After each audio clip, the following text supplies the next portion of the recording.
इसलिए मैंने आपसे पहले ही कहा था कि मैं इस बात को मानने को तैयार नहीं हूं कि आजादी के 50 साल पूरे हो गए। मैं बराबर यही कह रहा हूं कि गुलामी के जो 500 साल शुरू हुए हैं वो ही कंटिन्यू हो रहे हैं। आजादी आई नहीं। और क्यों? उसके गंभीर कारण हैं और उन गंभीर कारणों को मैं आपसे शेयर करना चाहता हूं। जब इस देश को आजादी मिल रही थी, इस देश के साथ बहुत बड़ा धोखा हुआ है और इस देश के साथ बहुत बड़ी गद्दारी हुई। जो बेसिक सवाल हमको उठाने चाहिए थे, मेरे पुरखों ने शायद नहीं उठाए। और क्यों नहीं उठाए, उसके बारे में हमको विश्लेषण कर लेना चाहिए। जो लोग इस देश की सत्ता की तरफ लपलपाती जीभ लेकर खड़े हुए थे, वो लोग कौन थे? पंडित जवाहरलाल नेहरू। कौन थे पंडित जवाहरलाल? हिंदुस्तान का सबसे अय्याश व्यक्ति, जिसको इस देश का पहला प्रधानमंत्री बनने का गौरव मिला। वो मेरे लिए दुर्भाग्य था। और वो आदमी इस हद तक अय्याश था कि एक औरत दो और उससे जो चाहो करवा लो। लॉर्ड माउंटबेटन ने अपनी बीवी का इस्तेमाल पंडित नेहरू के लिए किया। और ये बात अब एक ओपन सीक्रेट है। 10 किताबें आपको मिल जाएंगी, जिनको आप पढ़ें तो आपको पता चल जाएगा कि पंडित नेहरू किस किस्म का व्यक्ति था। और पंडित नेहरू के बारे में ब्रिटिश पार्लियामेंट में जब डिबेट चलता था, तो वो डिबेट क्या होता था उसको समझिए।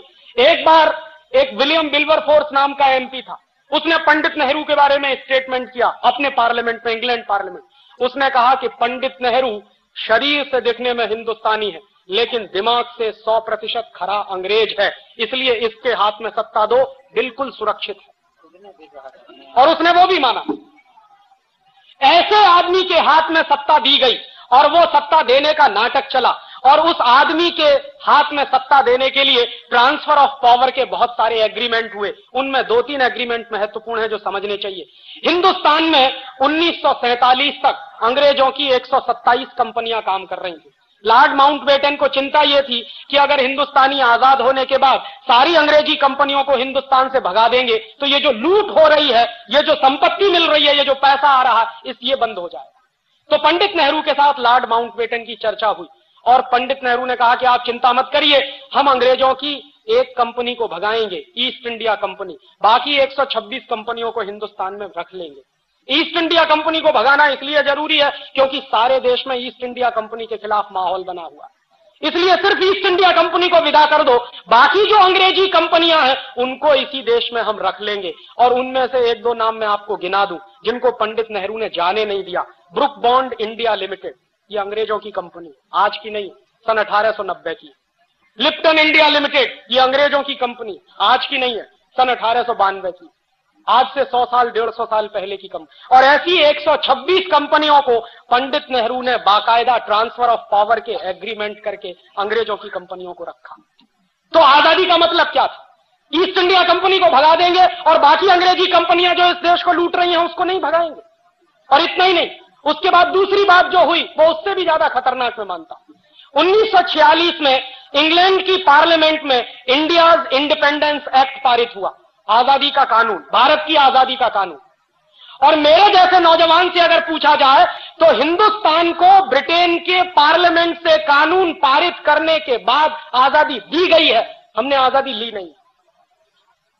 क्योंकि यह तो मैं बहुत बेचारगी की स्थिति मानता हूं कि कोई हमको कानून पारित करके आजाद करे। और पार्लियामेंट के नियम होते हैं, अगर मान लीजिए आज पार्लियामेंट ने एक कानून पारित किया और उस कानून के पारित होने के बाद हमको आजाद किया, कल को अगर वो पार्लियामेंट उस कानून को वापस ले ले तो हमारी आजादी का होगा क्या?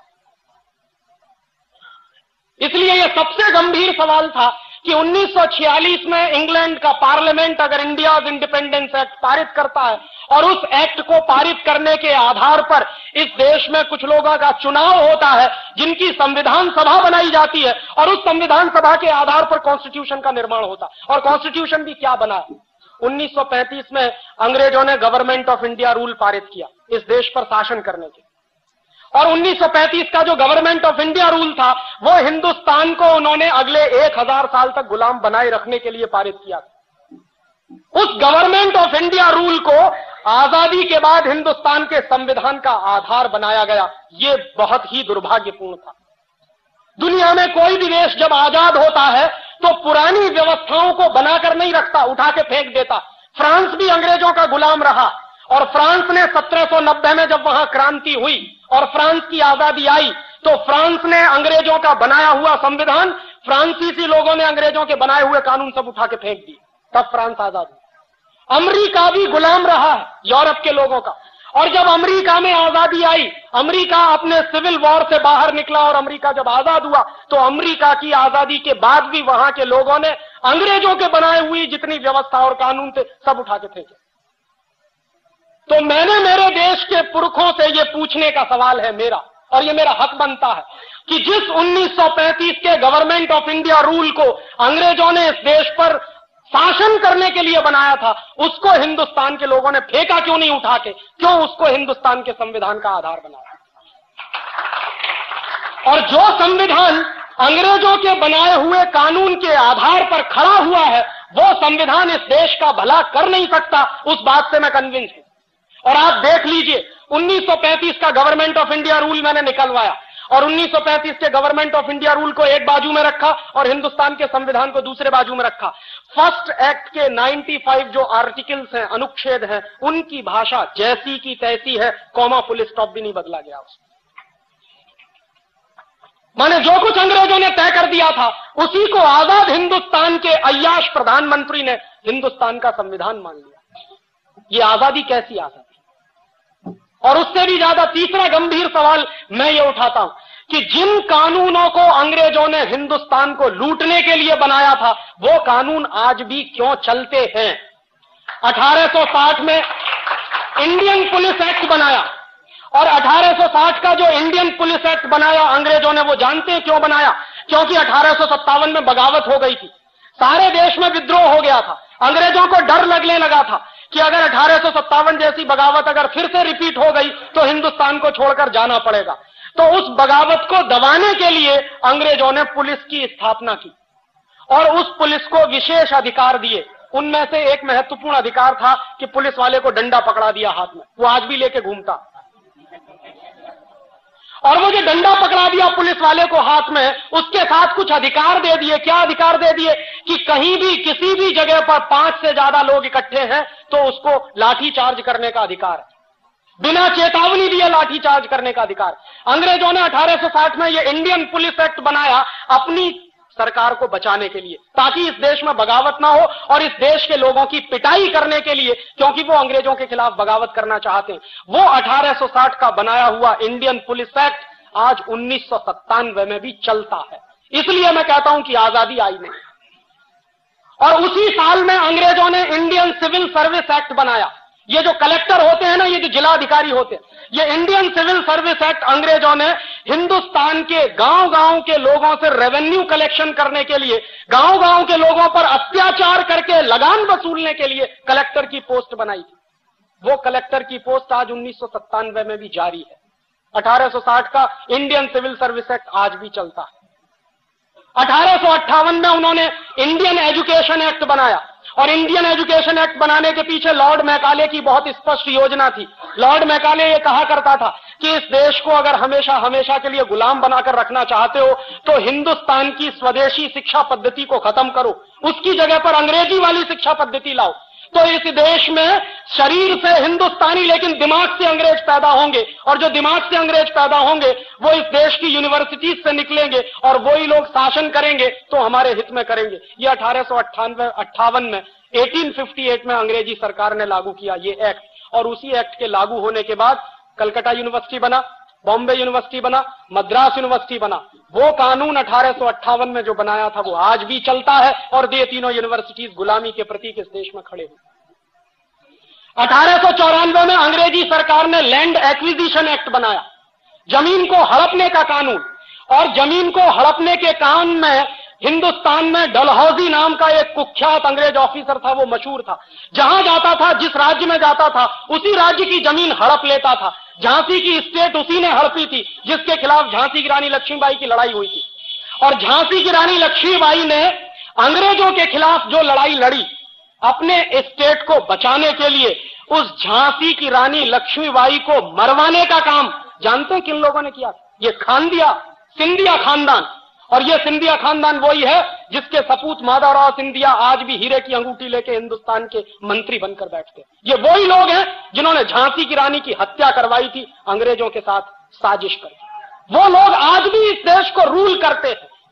वो गंदा खून जिसने अंग्रेजों की मदद से इस देश को बर्बाद करने में कसर नहीं छोड़ी, वही खून आज भी इस देश में मंत्री बनकर बैठता। उनकी अम्मा एक पार्टी में है और वो दूसरी पार्टी में, और उनका बस चले तो बेटा बेटियों को तीसरी पार्टी में भर्ती कर दे, क्योंकि जिंदगी भर अय्याशी का जो नशा चढ़ गया है वो उतरता नहीं है। राजे महाराजे अब एक दूसरे किस्म के पैदा हो गए। पहले पुराने जमाने के राजे महाराजे और होते थे, अब ये नए राजे महाराजे पैदा हो गए। तो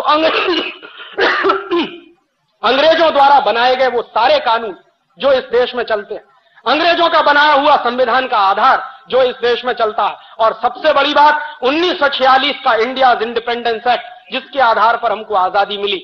इसलिए मैं कहता हूं कि इस देश में आजादी आई नहीं, बहुत बड़ा झूठ और बहुत बड़ा फरेब आपके साथ हुआ। और एक आखिरी बात इस आजादी के बारे में और कह दूं, जब लॉर्ड माउंटबेटन इस देश को आजाद करने की बात कर रहा था तो इस देश के बहुत सारे ज्योतिषी थे। पुराने दस्तावेज मैंने बहुत इकट्ठे किए और उनको जब मैं देख रहा था तो 1945 से इस देश में बहुत सारे ज्योतिषियों ने भविष्यवाणी करना शुरू किया, और सारे ज्योतिषियों ने भविष्यवाणी करना शुरू किया, और सारे ज्योतिषी इस बात पर सहमत थे कि 15 अगस्त 1947 की रात को आजादी ना ली जाए, वो दिन अच्छा नहीं है। उनके अपने कुछ कैलकुलेशंस होंगे। ज्योतिष का शास्त्र है, ज्योतिष का विज्ञान है इस देश में, और बहुत विकसित विज्ञान है, मैं मानता हूं उसको। और इस देश के उस जमाने के सारे बड़े ज्योतिष शास्त्री कह रहे थे कि 15 अगस्त 1947 की रात को आजादी मत लीजिए। पंडित नेहरू से मना किया था, सरदार पटेल से मना किया था, लेकिन ये सत्ता के मोह में इतने अंधे थे कि जो कुछ अंग्रेज कह रहे हैं वही मानो। और उस जमाने में एक फ्रांसीसी लेखक था, उसका नाम था डोमिनिक लापियरे। उसने लॉर्ड माउंटबेटन से एक इंटरव्यू लिया। डोमिनिक लापियरे ने कई किताबें लिखी, उसमें एक किताब है फ्रीडम एट मिडनाइट, और ऐसी ही उसकी एक दूसरी किताब है the division of India and Lord Mountbatten. उस दूसरी किताब में उसने लॉर्ड माउंटबेटन से जो इंटरव्यू लिया है वो छापा, और वो मैंने जब पढ़ा तो मेरा खून खौल गया। डोमिनिक लापियरे ने सवाल किया लॉर्ड माउंटबेटन से कि आप हिंदुस्तान को 15 अगस्त 1947 की रात के 12 बजे आजाद क्यों करना चाहते हो? ये काम तो दिन में करने के, आजादी लेने और देने के काम तो दिन में होते हैं, रात के 12 बजे तो दुनिया में सबसे ज्यादा कुकर्म होते हैं, आप ये क्यों करना चाहते हो? तो लॉर्ड माउंटबेटन का जवाब जानते हैं क्या था? लॉर्ड माउंटबेटन ने जवाब दिया है उस इंटरव्यू में कि मैंने जानबूझकर 15 अगस्त 1947 की रात को 12 बजे इस देश को आजाद करने का फैसला किया। क्यों? क्योंकि मैंने सारे ज्योतिषियों से पता किया है कि 15 अगस्त 1947 का दिन इस देश के लिए बहुत ही दुर्भाग्य का दिन है, और अगर उस दिन इस देश को आजाद किया जाए तो ये देश एक रह नहीं सकता, ये बटेगा, खंड खंड बटेगा। देश को आजाद किया जाए तो ये देश एक रह नहीं सकता, ये बटेगा, खंड खंड बटेगा।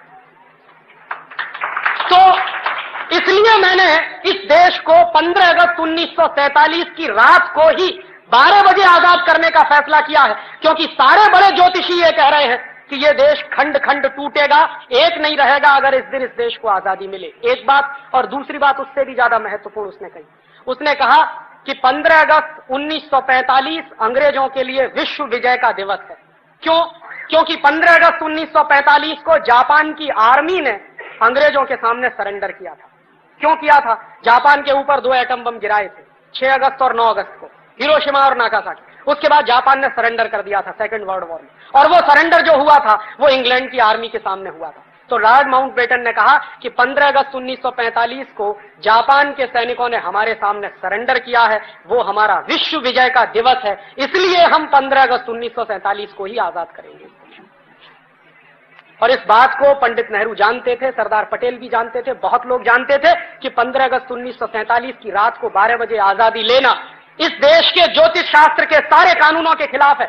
और बहुत सारे ज्योतिषियों ने यह भविष्यवाणी कर दी थी कि आप आजादी लेोगे और 1-2 साल के बाद यह देश टूट जाएगा, और वो टूटा, पाकिस्तान अलग हुआ, वही हुआ। और आगे भी उन्होंने यही अभिशाप दिया कि यह देश आगे भी खंड खंड टूट सकता है, और उसकी तैयारी चल रही है। कश्मीर अलग हो जाए, पंजाब अलग हो जाए, आसाम अलग हो जाए, नागालैंड अलग हो जाए, त्रिपुरा अलग हो जाए, झारखंड अलग हो जाए, ये सारे आंदोलन इस देश में चल रहे हैं और सभी आंदोलनों को अमेरिका और यूरोप से भरपूर हथियार मिलते हैं, पैसा भी मिलता है। और मैं जानता हूं ऐसे लोगों को जो इस देश में करोड़ों करोड़ों रुपए का फॉरेन फंड आता है, करोड़ों करोड़ों रुपए की AK-47 राइफल आती है वाया पाकिस्तान या वाया चीन के बॉर्डर से, ये तिब्बत के इलाके में हमारे देश में घुसाई जाती है और उन्हीं हथियारों से लेकर इसी देश के कुछ नौजवान जिनको बरगलाया गया है वो इस देश को खंड खंड बांटने का आंदोलन कर रहे हैं। आपको मालूम है नागालैंड हिंदुस्तान से अलग होना चाहता। आप नागालैंड में जाइए, वो इस देश का पहला ऐसा प्रदेश है जिसने घोषित किया है कि हमारी राज्य भाषा अंग्रेजी है। भारत के संविधान में कहीं नहीं, ये नागालैंड में चलता। और नागालैंड में मैं गया पिछले साल, तो पिछले साल जब मैं दीमापुर जा रहा था, कोहिमा से दीमापुर, तो रास्ते में मुझको रोक दिया और रोकने के बाद पुलिस वाले ने कहा कि आपके पास वीजा है। तो मेरे अंदर से पहले कपकपी सी छूटी, मैंने कहा वीजा मांग रहे हो?